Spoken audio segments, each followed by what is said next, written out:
to the great detectives of old-time radio. From Boise, Idaho, this is your host, Adam Graham. If you have a comment, email it to me, box13@greatdetectives.net. Follow us on Twitter at Radio Detectives, and become one of our friends on Facebook, facebook.com/Radio Detectives. I want to encourage you, remember to check out our store, store.greatdetectives.net. It's a great place. You go and you can pick up one of my novels or ebooks and audiobooks, so it makes great gifts. Just remember, store.greatdetectives.net. Well, we're going to get into today's episode now of Boston Blackie. The original air date, July the 23rd, 1945, and the title is The Case of the Three-Way Split. The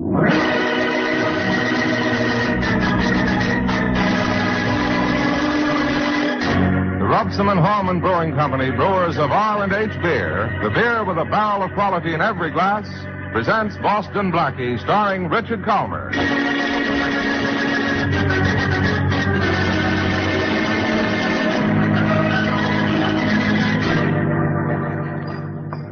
Well, Blackie, it's about time. Oh, I'm sorry, Mary. I left the apartment without my wallet and had to go back for it. Have you ordered? No, I was afraid I'd have to wash dishes if it didn't show up. All I have with me is 15 cents. But you have your smile. That should pay for the most expensive breakfast in town. I tried it once. Did it work? No, I did. Washing dishes. Well, let's see. What's good for breakfast on such a cheerful morning? Who's cheerful? I am. Just because I promised to meet you for breakfast. Oh, Blackie, you're sweet. Well, if you must know, Mary, this is why I'm cheerful. What's that? What does it look like? A very lavender envelope. With a very lavender odor about it, too. All right. Who is she? The return address on the envelope says Ann Martin. Old flame of yours? Not even an old ember. She's the wife of one of Shorty's old gangster pals, Harry Martin. Well, forgive my woman's curiosity, but why is she writing lavender letters to you? I don't know. I haven't opened it yet. Mind if I do? I'll mind if you don't. Excuse me. I will not. You're going to read that aloud. Maybe I'd better read it in a whisper. Oh, what does she say? Dear Boston Blackie. I could have guessed that much, but what does she want? Besides you. Let's see. Nothing important, Mary. Just $50,000.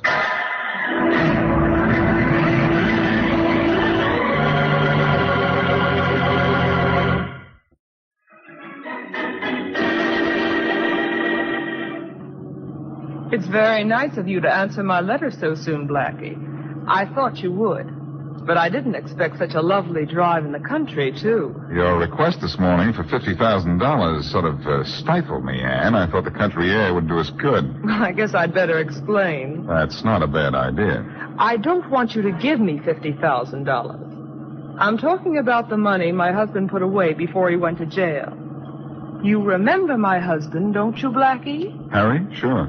He liked you, Blackie. I thought he might have told you where he put that $50,000. Which $50,000? The money he and the gang got in that Berkeley City job. He died in prison last year, you know. Yes, but I don't know what he did with the money, and even if that money is found, the police have a priority on it. Well, you can't blame a girl for trying. I guess we better go back to town. All right. What's on the radio Saturday afternoon? Turn it on, see. Thanks. No, not that one, Ann. That's my police radio. Two-way at that. I'm sorry. That switch there. Right. What are you doing with a two-way radio? Playing policeman professionally? Oh, this radio's no joke. I bought it myself, and it comes in handy on a case every now and then. You're becoming a regular Boy Scout, aren't you? Oh, I really never use the thing except for laughs when Faraday's men are looking for me. Then I cut in and answer them back. Policeman's little helper, aren't you? Let me tell you something right now, Boston Blackie. If I ever find Harry's money and you go to the cops, I have friends who will take care of you. Tell them not to bother, Ann. I can take care of myself.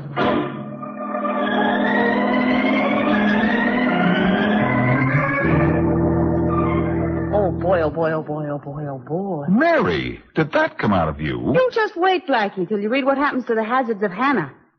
You, bring me the Sunday papers and then sit over there and read them yourself. That's very nice of you. I can't wait for Sunday. I like my thrills in color. Hey, you want me to read you the hazards of Hannah? No, thanks. I'm not hep to Hannah's hazards. Ignorant, aren't you? Oh, here's something not in the funny papers that may be a joker just the same on page 1. What? Jack Winters, Bob Talmadge, and Esther Brown are back in town after spending several years at Uncle Sam's mansion up the river. And who are Jack Winters and, so forth? Well, I don't think you know them socially, Mary. They, came from the far side of the wrong side of the tracks. Well, then how do you happen to know them? I've been hopping back and forth over those tracks all my life. They were pals of Harry Martin's. And who is Harry Martin? Before he died in jail last year, he was Ann Martin's husband. Oh, and Ann Martin is the girl you saw yesterday who wanted you to tell her where her husband hid his $50,000. Yes. And it's just possible that there's a connection between Ann Martin wanting to find out where her husband's money is hidden and the release of Harry's old pals. How? Well, Harry Martin was a pretty smart guy. Undoubtedly told just one of the 3 where he hid the $50,000, and I think Ann, his wife, knows he did, too. Why do you think that? Ann found out her husband's old pals were going to be released from prison and knew that as soon as they got to town, whichever one knew where the money was would go and get it. Oh, I see. So she thought that maybe through you she could get to the money before the others got out of jail, huh? Well, that's what it looks like to me. That's an angle, anyhow. Read your funnies. I'll be back soon. Where are you going? To see Ann again about this new angle. Ann Martin again, huh? You stay away from her, Blackie. You get a kick out of the hazards of Hannah, don't you? Well, I'm getting interested in the angles of Ann.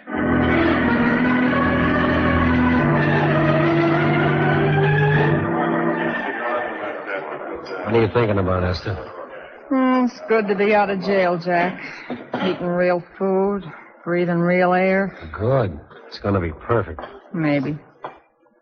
Say, I wonder where Bob is. I don't know. Where'd you go, Esther? None of your business. You were gone a long time. What's that to you? Nothing, I guess. I wasn't gone as long as you think. I came back for a few minutes and you were out. Where were you? Out. Doing a little asking around. About what? Your business is your business. My business is mine. Let's keep it that way, Esther. Maybe we better, huh? Yeah. Jack, look. Look who's walking down the street. Where? Crossing this way, going toward the alley. Hey, that guy looks familiar. Yeah. It's Boston Blackie. What's he doing down in this neighborhood? I don't know. We better find out, huh? Leave the waitress a buck. Let's duck out the side way and meet him in the alley. Okay, let's go. I've been wanting to meet that guy down here in my territory for a long time. Easy, Esther, easy. Here he comes. Easy, Esther. Don't do anything you'd be sorry for. Shut up. Hello, Blackie. Well, Esther Brown. I just read about your getting out of jail. Don't reach for your gun, Blackie. There are 2 of us. And Jack Winters. I won't fancy meeting you here.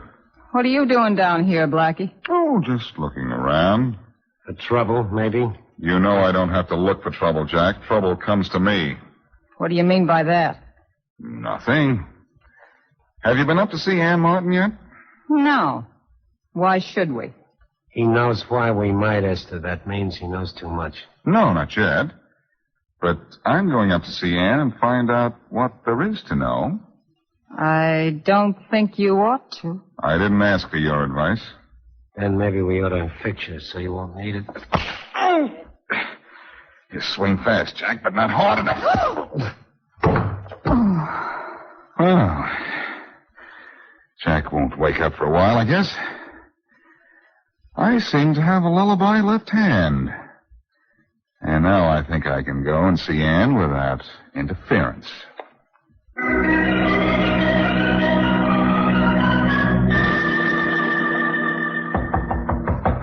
Ann? Ann, open up. Hello, Ann. Faraday. Hello, Blackie, old pal. Come in. Why, thanks, but... Hey, now, wait a minute. What's the gag? Is there a body in there? Why don't you come in and see? What? And have to go through a long routine to get away from you? Oh, no. So long, Faraday. All right, Blackie. Stay where you are. It's that man again with that gun again. And it's you again with a body again. Get in here. And you better make up your story. You're going to need a good one. Awfully quiet in here, Faraday. Is this a murder scene? How could it be, with no photographers, fingerprint men, or the coroner? They're gone. And where's the body? It's gone, too. I've missed all the fun, haven't I? How was she killed? How did you know it was a she? She lived here, didn't she? I found bodies in your apartment that weren't yours. Good point, Inspector. One of these days, maybe it will be my body. Then what are you going to do to keep your job on the force? I'll worry about that happy day when it comes. Faraday, are you really putting your gun away? Yeah, what about it? Don't tell me you're going to admit that sometime, somewhere, there's a murder I didn't commit. You listen to me, Blackie. I put my gun away because just once I want to see what kind of a man you are. My gun seems to make you want to try to get away. Try, Inspector? All right. When I pull my gun on you, you always escape. Or maybe this time, with my gun put away, we can talk this thing out and no tricks. I hate to spoil your fun, Inspector, but this is one time I have no intention of running from you. Yeah? Why? Oh, well, I'm just tired of it. What happens when I duck you? I not only have to avoid every cop in town, but I have to solve the case for you to clear myself. No, that's too much trouble. Well, at last you're coming to your senses. What are you coming to, Faraday? The reason you killed Ann Martin. Did you find it out all by yourself? Oh, it didn't take much to find out. You saw Ann Martin yesterday afternoon. The whole neighborhood was talking about that car of yours. What should I have done to pick Ann Martin up? Driven down in a coal truck? Then you admit you saw her yesterday afternoon. I admit, Faraday. Yesterday afternoon from 2 o'clock until about 5:30. All right, that's fine. It comes under the heading of so what in my book. She was alive then. We've already established the time of death between the hours of 8 p.m. and 12 midnight Saturday. Then I suppose if I tell you exactly what I was doing in that time, you'll let me go and the fun will be over. Oh, no, Blackie. You don't get out of this, not even with a perfect alibi, 10 witnesses, and 37 affidavits. My, but you sound convincing. But I'm sorry, Faraday, I didn't kill Ann Martin. Who did? I don't know, but give me 24 hours this side of the bars, and I'll not only get your killer for you, but the $50,000 Harry Martin stole before he went to jail. You're still looking for it. I happen to know that. What's the gag, Blackie? Gag? What's the idea of asking for 24 hours? You usually take it. Only when you have a gun on me. Okay, Blackie, get out of here. But I'm holding you to those 24 hours. You won't get 1 minute more. Now beat it before I change my mind. You mean you don't think I could get away from you if I wanted to? No, I'm letting you go. No, if you'd made one false move while we were talking, I'd have shot you in your tracks. Now get out of here. You would have shot me, huh? Oh, Faraday, catch. Whatever it is, I don't want it. I think you can use it, Faraday. It's your gun.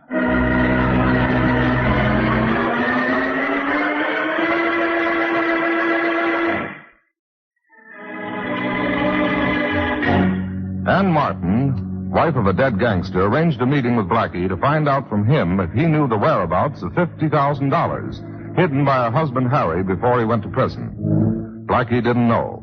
Next day, Blackie noticed in the newspaper that Harry Martin's gangster pals had just been released from jail and realized that Ann Martin came to him for information about the missing money in hopes that she could get it before Harry's old friends. Following this lead, Blackie went to Ann Martin's apartment to be informed by Inspector Farraday that she had been murdered. Faraday gave Blackie 24 hours to clear himself of implication in Ann Martin's death. And as we return to our story, it's early the next morning, and Faraday's been chasing Blackie in a police car. Blackie, Inspector Faraday's car just turned the corner. Fine guy, that Faraday. He promises to leave me alone for 24 hours, and I have to waste half that time hiding from him in doorways. We better move, Mary. He might come back. Yes, that's right. Where are we going? You're going home. I'm going to follow that lead we got from Shorty. You think you ought to go down in that neighborhood alone? I'd rather go down there alone and have people stare at me than for us to go down there together and have people whistle at you. Well, I'm the one that should mind. Well, the trouble with you is you don't mind. You turn around and say thank you. What's wrong with that? It's part of a woman's job to make herself attractive to men. Job, huh? I get it. They whistle while you work. All right. you go home and be a nice little girl while I run back down to the riverfront and pretend I'm a bad little boy.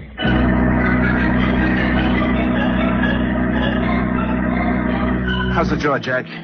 Quit worrying about it, Bob. It's okay. I tell you, Jack, you shouldn't have swung on Blackie like that. He can give us trouble. Hello, boys. Oh, hi, Esther. Hi. Okay. Now that I'm here, let's get down to business. What? Don't mind me. I want to hear this. Blackie. Well, Bob Talmadge and Jack Winters, too. Isn't this cozy? What do you want? You remember Harry Martin, don't you, Esther? Sure, but so what? He died in jail a year ago. But he had a wife. You know, our friend Ann Martin. Maybe that's what killed him. Then what killed his wife? Grief, probably. Maybe she's a late mourner. Ann Martin's dead? As of last night, Jack. She'll get used to it after a while. Now, which one of you killed her? Ain't any of us seen Ann Martin since we got back. I doubt that. But I'm going to give all three of you a break. Ann Martin was killed Saturday night between the hours of 8 p.m. and midnight. Now, let's have your alibis. All right, Jack. Where were you Saturday night between the hours of 8 p.m. and midnight? I went to Westfield to see some friends. Bud Thomas and his wife. They weren't home, so I come back. Very convenient of them. All right. You, Esther. Where were you? I was up at 191st Street, in the park. Doing what? Ducking squirrels? I was there at 9. It takes a long time to get back and forth. A horse ran away just about the time I got there. That's easily checked. How about you, Bob? I was to the movies at 86th and River Road. What was showing? A double feature. The Call of Africa, and believe me not, there was a newsreel and a cartoon. What was in the newsreel? Well, the usual stuff, a launching, some new styles and hats, new inventions, some pictures of the president. You got our alibis. We weren't near Ann when she got killed. Now beat it, will you? Sure, I'll beat it. But there'll be a murder rap against one of you for killing Ann Martin. And you'll have to beat that.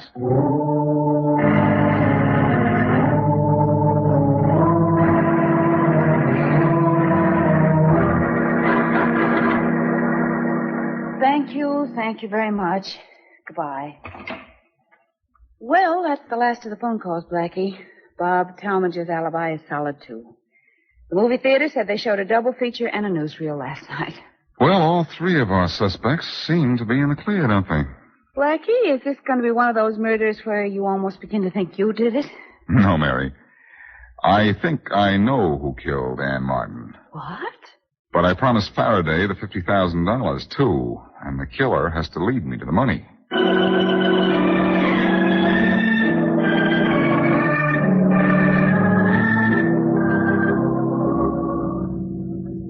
Well, what are you doing in my office, Blackie? Have you come to admit you killed Ann Martin? No, Inspector Faraday, I wouldn't make you that happy. Well, 2 hours from now, I'm going to make myself happy. I'm going to lock you up. Ha ha. You're a regular clock watcher, aren't you, Faraday? No wonder you never accomplish anything. Why, you could be on hot on the trail of a killer and quit at the 5 o'clock whistle. I'm quitting on you at the end of 24 hours. That's all I promised you. And you got just 2 hours left. I came down here to ask for more time, Faraday. Nothing doing. Oh, but plenty's doing. I know you're killer. Then why do you need more time? Well, I want to get that $50,000 for you, too. 2 hours is all you get. And if you don't have this thing solved by that time, you'll get the rest of your life.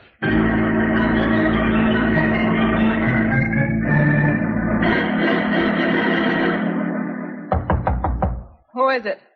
Boston Blackie. Oh, for the... Let him in, Jack. Okay. I don't know why we have any truck with this bum, Esther. Shut up, Bob.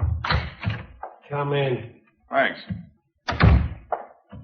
Now what do you want, Blackie? I want to make a deal. What do you mean, deal? One of you knows where Harry Martin hid his money.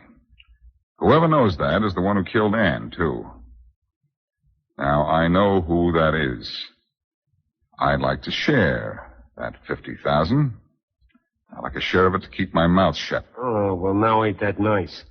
Isn't it worth it to the killer to spend $25,000 and go free? And, just so there won't be any double crossing, I'll meet Ann's killer at the old mill on Mill Creek Road at 11 o'clock tonight. Then if the killer will lead me to Harry Martin's $50,000, I'll take half the money and forget the whole thing. I hope Ann's killer is smart enough to tell time. I said 11 o'clock, and I don't like to wait, even for $25,000. Well, do we have to sit here and stare at each other? He may not know anything. Yeah, sure, that's what I think. He's bluffing. Look, all we got to do is stick together, and he won't be able to do anything to any of us. That is, if one of us did kill Ann Martin. Hey, I just remembered. I gotta go meet some fellas. Funny time to remember, Jack. See you later. So long. What time is it, Esther? 9 o'clock. Oh. Oh, that reminds me. Hey, where you going? I got an appointment, too. Well, ain't that pretty? All of a sudden, everybody has to go someplace. I won't be gone long. Stick together, she said. They don't wait 2 minutes before they leave me stuck.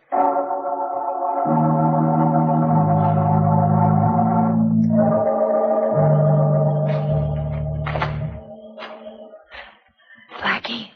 Here I am. It's just 11 o'clock. You're perfect. Yeah, some things. I suppose you think that because you're here, I'll say you killed Ann Martin. You said you'd meet your killer here. And you'd like to meet him, too, wouldn't you, Esther? Sure, wouldn't you? I want to know where that dough is. Maybe this is your answer coming up the path. It's Jack. He killed Ann. And he knows where the money is. Does he? Hey, Blackie. Guess you just figured this means that... Esther, what are you doing here? She's here for the same reason you are, Jack. To hear the killer tell me where the money is. Bob killed Ann? I didn't say that. It could have been you. I think you're bluffing, Blackie. I know he is. Shh, here comes Bob. Hey, Blackie. Here, Bob. Okay, Blackie. Prove to me that Hello, Bob.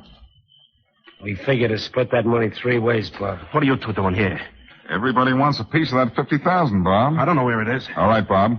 Unless you pay your way out of this jam, you'll have to pay for killing Ann Martin. What makes you think I killed her? Your alibi had a hole in it, Bob. I told you what movie I went to. If you check, you'd know those pictures were playing there Saturday night. But you said you saw a cartoon. Yeah, I did. Not Saturday night, Bob. Maybe you've been in jail too long to know this, but on Saturday night, movie houses throw out the cartoon to get in the extra late show. I tell you I was there. I know you killed Ann Martin, Bob. But, my deal still goes. You want 25,000 of Harry's 50, huh? You want to talk it over with your pals? I want to talk it over plenty. Me too. All right. Go over there. Get in my car. Talk in privacy all you want. I'll wait here till you come to a decision. Come on, Bob. Okay. Get in. Both of you. Okay. Yeah. Okay. Nothing spilled to us, Bob. Does Blackie have the right dope on you? Go ahead, Bob. We can beat this rap together. Did you kill her?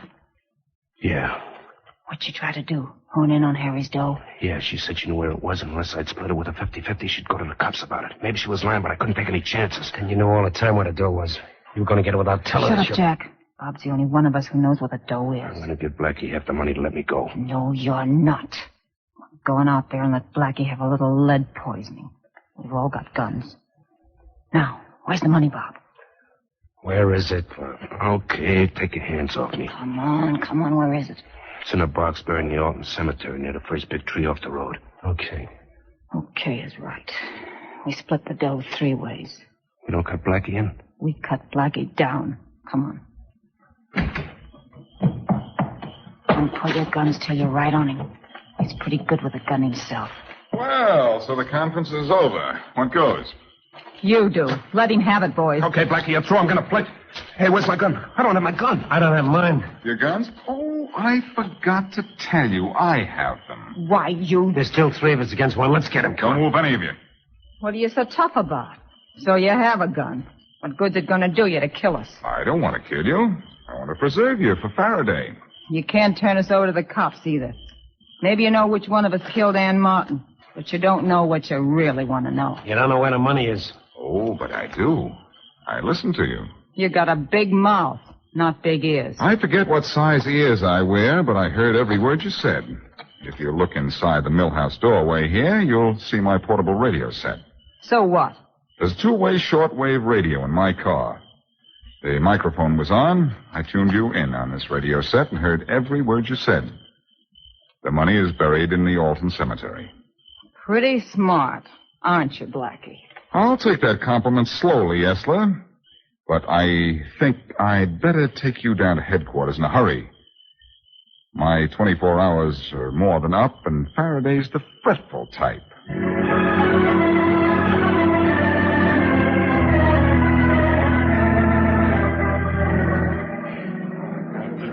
Oh, Mary, it's about time. Sorry, Blackie, I missed my bus, and another one didn't come along for 15 minutes.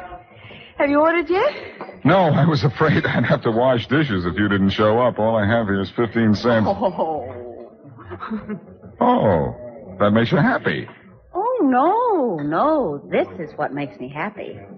Letter from a boyfriend? It's from a man, yes. You jealous? No. Aren't you the least bit jealous? No.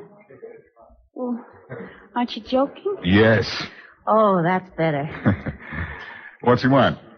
Nothing much, just $100. $100? Isn't that awful? What kind of men do you know writing it for money? Oh, he's not a bad sort. Not bad, he's criminal. What's the 100 for, blackmail? No, black suit. The man's my tailor. Oh.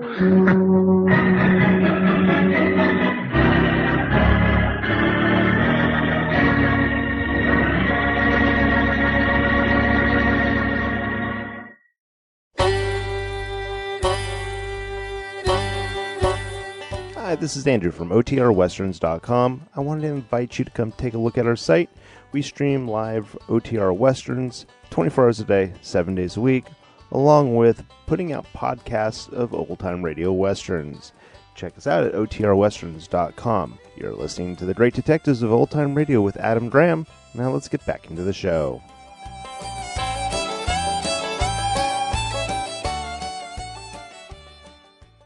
Welcome back. Well, this was an interesting episode because we actually got to hear commercials. The series was syndicated, and what we mostly hear are episodes with just the film music included, and that typical film music is removed and placed with commercials. So to actually hear some is pretty neat. Also, I think you see another illustration of them realizing the need to kind of break from a lot of the genre focus of the way Boston Blackie works on film. Because, the typical formula of Boston Blackie escaping from Faraday after Faraday tries to pinch him for whatever crime, that can work okay on film when you're doing about 2 films a year.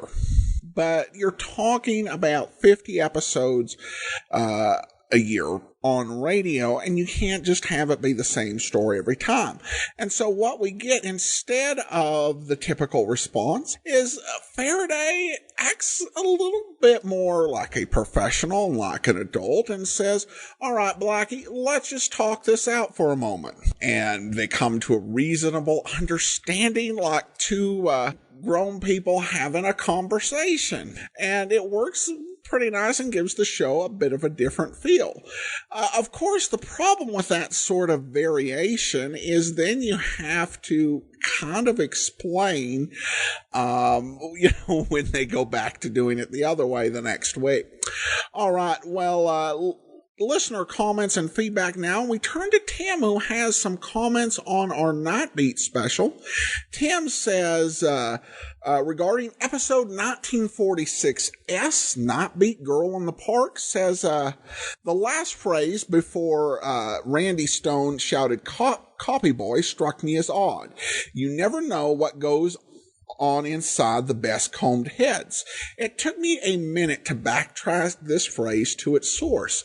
There was an expression from a book or movie popular in the 40s. You never know what goes on inside the best kept homes, relating to suburban shock at news of divorce or domestic scandal from inside a seemingly idyllic picket fence existence. Randy turns this cliche on its head. The outwardly normal villain has secret dreams and desires that turn into murderous actions when thwarted. This is an early example of a snow clone, like the t-shirts with the saying, with the crown that say, "Keep calm, man," removing "carry on," and filling in the blank with whatever annoying hobby you are promoting, like knitting tea cozies or breeding pit bulls. Randy maintains the rhythmic meter of the original Best Kept Homes, Best Kept Heads, and keeps the consonant arrangement. The long O vowel sound in Homes and Comb swap places with the schwa in Kept and Heads. All in all, a very neat turn of phrase. Thanks for that analysis. I really appreciate getting things like this that I might have missed or just kind of let go over my well-kept or not so well-kept head. And always appreciate getting insight from listeners. And of course, Night Beat again, just coming up in a little less than 3 months. It'll be our regular Monday night thing. So, looking forward to that. All right, that will do it for now. Join us tomorrow for yours truly, Johnny Dollar. Next Thursday, we'll be back with Boston Blackie. In the meanwhile, send your comments to box13 at greatdetectives.net. Follow us on Twitter at Radio Detectives and become